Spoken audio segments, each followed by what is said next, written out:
আগামী ৬ জুন জাতীয় সংসদে ২০২৪-২৫ অর্থবছরের জন্য বাজেট উপস্থাপন করা হবে।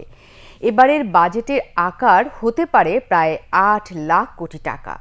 এবছর বাজেটে মূল্যস্ফীতি নিয়ন্ত্রণ সহ সামাজিক নিরাপত্তা বেষ্টনী, বৈদেশিক মুদ্রার রিজার্ভ ও রপ্তানি বাড়ানোর উপর বিশেষ গুরুত্ব দেওয়া হচ্ছে। রিপোর্ট খালিদা হাসানের। রাশিয়া ইউক্রেন যুদ্ধ এবং গাজায় ইসরায়েলের অমানবিক হামলা সহ বৈশ্বিক নানা কারণে পৃথিবীর বিভিন্ন দেশের সামগ্রিক অর্থনীতি অনেকটা চাপের মুখে রয়েছে। বিশ্বব্যাপী বৃদ্ধি পেয়েছে নিত্য প্রয়োজনীয় সামগ্রীর। এতে চাপের মুখে পড়েছে মধ্য ও নিম্ন আয়ের মানুষ। এসব বিষয় মাথায় রেখে এবারের বাজেটে মূল্যস্ফীতি নিয়ন্ত্রণ সহ বিশ্ব অর্থনৈতিক সংকট বিবেচনায় নতুন পদক্ষেপ গ্রহণ, স্মার্ট বাংলাদেশ নির্মাণ সহ বিভিন্ন বিষয়ে সর্বোচ্চ গুরুত্ব দেওয়া হবে। আমরা ২১-এ মধ্যম আয়ের হলাম, এখন ৪১-এর দিকে যাচ্ছি, কিন্তু কোভিড, ইউক্রেন যুদ্ধ, গাজায় যে অমানবিক জেনোসাইড হচ্ছে, সব কিছুর ইম্প্যাক্ট কিন্তু পড়ছে। সো একটু রিস্ট্রাকচার করা প্রয়োজন হচ্ছে।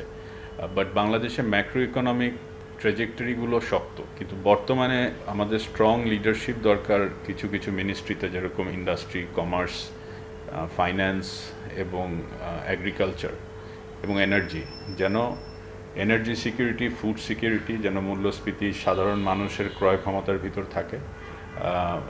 এনার্জি সিকিউরিটিটা আমরা এনশিওর করতে পারি, যেরকম চায়না করেছে আপনার কাতারের সাথে ২৫ বছরের এলএনজি চুক্তি, রাশিয়া চায়নার ১২ বছরের গ্রেইন চুক্তি।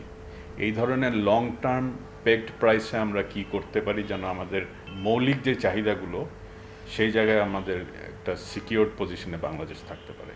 এবারের বাজেটে বয়স্ক ভাতা সুবিধাভোগীর সংখ্যা ২ লাখ বাড়ানো হচ্ছে। এছাড়া মা ও শিশু সহায়তা কর্মসূচির আওতা ২০% এবং ভাতার অঙ্ক ১০০% বাড়ানো হতে পারে বলে জানা যাচ্ছে। যেহেতু মূল্যস্ফীতির কারণে এবার শোনা যাচ্ছে যে সোশ্যাল সেফটি নেটে গত বছর ১,২০,০০০-এর মতো মনে হয় ছিল বরাদ্দ, ১৫ অথবা ২০,০০০। এবার আরও বৃদ্ধি করা হচ্ছে যেন সোশ্যাল সেফটি নেটে, নিরাপত্তা বেষ্টনীতে ব্যয়টা বেশি হয়। আগে সোশ্যাল সেফটি নেটে যে যারা ছিলেন, যে খাতগুলো ছিল, ওনারা ডিরেক্ট ডিপোজিট পেতেন, কিন্তু কোভিডের সময় থেকে নতুন করে শুরু করা হয়েছিল, যাদেরকে ক্যাশ দেওয়া হয়েছিল। তো এটাকে স্বাগত জানাই।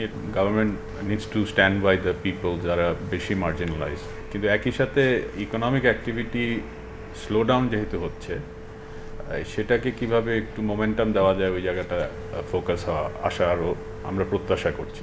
এছাড়া নতুন বাজেট প্রণয়নে বৈশ্বিক অর্থনৈতিক পরিস্থিতিতে বৈদেশিক মুদ্রার রিজার্ভ বৃদ্ধি এবং রপ্তানি বাড়ানোর বিষয়টি বিশেষ গুরুত্ব পাচ্ছে।